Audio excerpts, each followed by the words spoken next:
नमस्कार, जय हिंद साथियों। भारत के पॉइंट ऑफ व्यू से बहुत अच्छी खबर आ रही है। खबर ये है कि जो चाबहार बंदरगाह भारत जो ईरान में डेवलप कर रहा था, वो उसको लेकर के 10 साल के लिए भारत को वो मिल चुका है।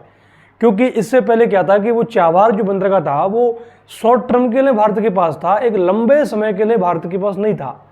अब जो है 10 साल के लिए भारत के पास उसकी पूरी भागीदारी, पूरा स्वामित्व 10 साल के लिए मिल गया है।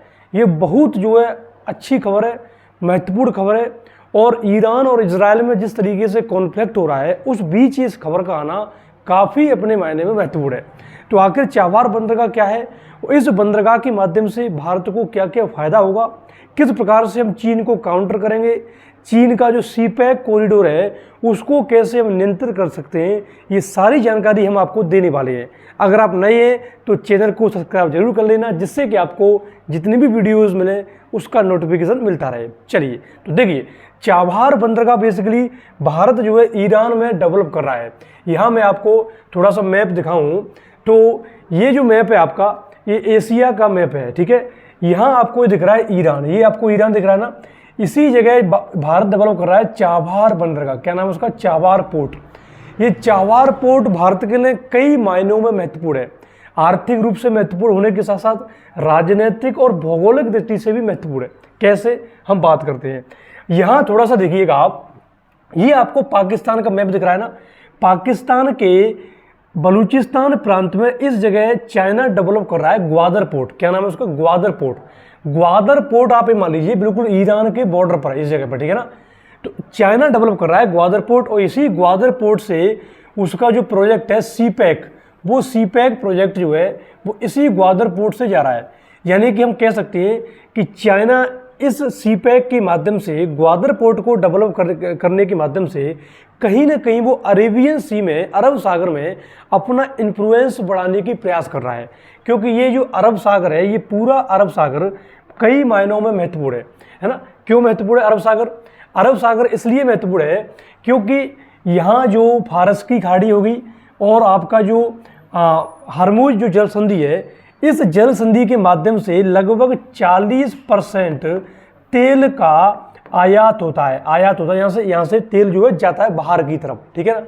और इसलिए चाइना अपना यहाँ बलूचिस्तान यानी कि ग्वादर पोर्ट पर अपना इन्फ्लुएंस बढ़ा करके, प्रभाव बढ़ा करके कहीं ना कहीं इस पर नज़र रखना चाहता है, और भविष्य में वह इस पर कहीं ना कहीं नियंत्रण कर सकता है सैन्य हस्तक्षेप के माध्यम से। यहाँ एक प्रश्न ये भी था कि अगर चाइना को पाकिस्तान का कोई भी बंदरगाह लेना था तो कराची ले लेता।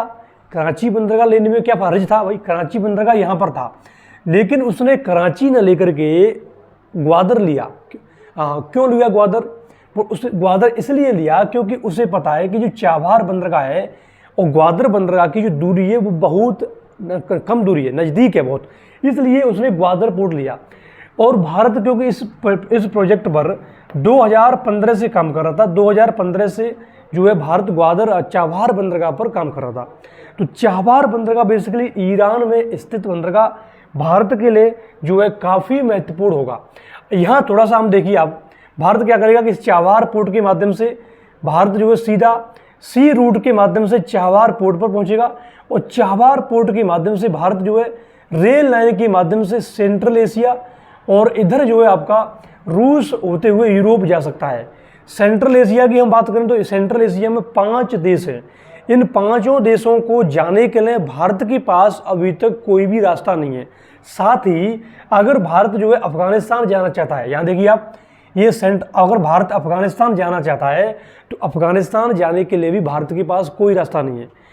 अगर हम बात करें भारत अफगानिस्तान की सीमा को लेकर के, तो एक समय में भारत अफगानिस्तान की जो सीमा थी वो कहीं ना कहीं भारत से डायरेक्ट मिलती थी, लेकिन क्योंकि पाक ऑक्यूपाइड जो कश्मीर है, ये वाले रीजन पर पीओके यानी कि पाकिस्तान ने लीगली जो है कहीं ना कहीं अवैध रूप से कब्जा कर रखा है। तो इस तरीके से जो भारत और अफगानिस्तान की जो डायरेक्ट सीमा थी वो अभी हम नहीं साझा करते, पीओके से साझा करते हैं जो कि पाकिस्तान के पास है। और पीओके आपको पता है कि चाइना यहीं से सी पैक को ले जा रहा है। तो इस प्रकार से देखा जाए तो अफगानिस्तान से कहीं ना कहीं हमारे जो संबंध हैं, हमारी जो कनेक्टिविटीज़ है वो बिल्कुल ख़त्म हो चुकी थी। लेकिन चाबहार पोर्ट के माध्यम से हम जो है ईरान के इस चाबहार पोर्ट के माध्यम से, रेल लाइन के माध्यम से सीधे अफगानिस्तान पहुँचेंगे। कहाँ पहुँचेंगे? अफगानिस्तान पहुँचेंगे। अफगानिस्तान में चाहे गेहूँ भेजना हो, अफगानिस्तान में कुछ और भी चीज़ें भेजनी हो, वो इस पोर्ट के माध्यम से पहुँच सकेंगे।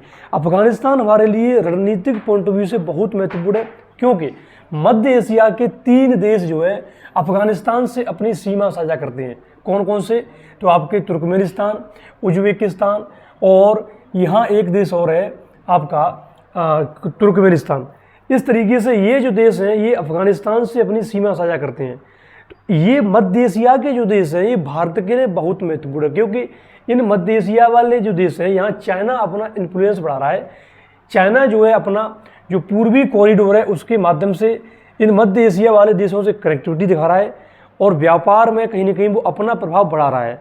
अगर भारत इन मध्य एशिया वाले देशों से अपनी कनेक्टिविटी बढ़ाता है तो भारत को आने वाले समय में बहुत ज़्यादा लाभ होगा। क्यों लाभ होगा?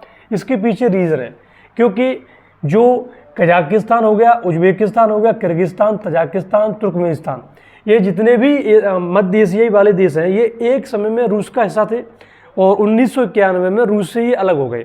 ठीक है ना? तो बेसिकली यहाँ पर क्या है कि यहाँ संसाधनों की दृष्टि से, चाहे प्राकृतिक गैस हो, चाहे आपके दूसरे संसाधन हो, उनकी दृष्टि से ये मध्य एशियाई देशों पर जो है कहीं ना कहीं अमेरिका की पैनी नज़र है, चाइना की पैनी नज़र तो पहले से थी ही है, और भारत कहीं ना कहीं इससे अछूता रह रहा है। तो आने वाले समय में जिस तरीके से, क्योंकि यूरेनियम के ये बहुत अच्छे भंडार है, यहाँ यूरेनियम बहुत अच्छी मात्रा में पाया जाता है। अगर भविष्य में हमें नवीकरणीय ऊर्जा पर अपनी पकड़ बनानी है, अपनी जो है कहीं ना कहीं विकास करना है, तो यूरेनियम की हमें सख्त आवश्यकता पड़ेगी। इस दृष्टि से ये देश हमारे लिए महत्वपूर्ण है। तो अब सीधी सी बात है, क्योंकि चाबहार पोर्ट हमें 10 साल के लिए मिल गया है। कितने वर्ष के लिए? 10 वर्ष के लिए मिल गया है। तो इन मध्य एशियाई देशों तक हमारी पहुंच होगी, व्यापार होगा, संबंध अच्छी होंगे, और जब संबंध अच्छे होंगे तो ये कहीं ना कहीं राजनीतिक रूप से भी भारत का अंतर्राष्ट्रीय लेवल पर सपोर्ट करेंगे। इससे चाइना का कहीं ना कहीं जो प्रभाव है वो ढीला पड़ेगा। चाइना के बारे में आपको और भी पता है, चाहे श्रीलंका का हम्बनटोटा हो, जिबूती बंदरगाह हो, जिबूती इस जगह पर, ये जितने भी बंदरगाह हैं, जितने भी भारत को घेरने वाले जो सी रूट है, उन सब पर ये अपना कब्जा बना के चल रहा है। जैसे ऐसे मान लीजिए कि किसी व्यक्ति का घर जो है, जैसे ये व्यक्ति है, ये व्यक्ति को जाने के लिए ये रास्ता उपयोग करता है। पता चला है कि ये इस चौराहे पर कोई इसका दुश्मन जो है तमंचा लेके बैठ जाए, बंदूक और तमंचा लेके बैठ जाए, है ना, तो बड़ा दिक्कत हो जाएगी। होगी दिक्कत नहीं होगी? उसी प्रकार से चाइना कर रहा है। लेकिन भारत ने चाबहार बंदरगाह भारत को मिलने से हमें जो है बहुत ज़्यादा प्रॉफिट होने वाला है, क्योंकि अब जो है हम ये पूरा जो है फारस की खाड़ी और हॉर्मुज जल संधि है, इस पर हमारी अच्छी पकड़ रहेगी और सीपेक को हम आराम से काउंटर कर सकते हैं, कोई इशू आने वाला नहीं है। क्लियर? और यहाँ से हम आराम से सेंट्रल एशिया और इधर जो है दक्षिण पूर्व जो गलियारा है उससे होते हुए हम यूरोप आराम से जा सकते हैं। तो आने वाले समय में ये चाबहार बंदरगाह भारत के लिए बहुत ही महत्वपूर्ण साबित होगा। क्लियर ना? एक और थोड़ा सा बता दें, इसकी डेवलपमेंट कब से हुई? तो देखो, चाबहार बंदरगाह की जो शुरुआत अगर हम देखें तो 2002 में अटल बिहारी वाजपेयी सरकार ने, अटल बिहारी वाजपेयी ऐसे प्रधानमंत्री हुए भारत के जिन्होंने इंफ्रास्ट्रक्चर पर बहुत ध्यान दिया। उनको पता था कि ढांचागत विकास किसी भी देश की इकोनॉमी के लिए कितना प्रॉफिटेबल हो सकता है। उन्होंने ही पहली बार ये विजन रखा कि भैया चाबहार बंदरगाह जो ईरान में है उसे हम डेवलप करें, उसका स्वामित्व हमारे पास हो, क्योंकि वो इस क्षेत्र में अच्छे रणनीतिक और दूरदृष्टि वाले थे। उनको पता था कि आने वाले समय में मध्य एशिया में जाना हो, अफगानिस्तान में जाना हो, तो बहुत आवश्यक है कि जितने भी रूट्स हैं चाइना को काउंटर करना हो, इन रूट्स पर कहीं ना कहीं भारत की पकड़ होनी चाहिए। तो इसीलिए 2002 में उन्होंने ये विजन रखा, लेकिन बाद में 2004 में उनकी सरकार आ नहीं पाई, और जो सरकार नहीं आ पाई तो दिक्कत हुई। ठीक है ना? तो इस प्रकार से ये अपना जो टॉपिक है, यहाँ देखिए मैप के माध्यम से समझा गया। यहाँ से हम सी रूट के माध्यम से जाएंगे, और जब सी रूट के माध्यम से चाबहार पहुँचेंगे तो फिर रेल लाइन के माध्यम से बाकायदा अफगानिस्तान जाएंगे। देखो, ये अफगानिस्तान जब हम पहुँच जाएंगे तो उसके बाद फिर हम जो है जितने भी ये मध्य एशिया वाले कंट्रीज़ हैं वहाँ पर हम जा सकते हैं, हमारी पहुँच आराम से बैठ सकती है। तो पाकिस्तान इस मैटर में कुछ करने वाला है नहीं। तो इस तरीके से ये पूरा मैटर आपको समझ में आया होगा। ठीक है? आई होप ये वीडियो आपको अच्छी लगी होगी।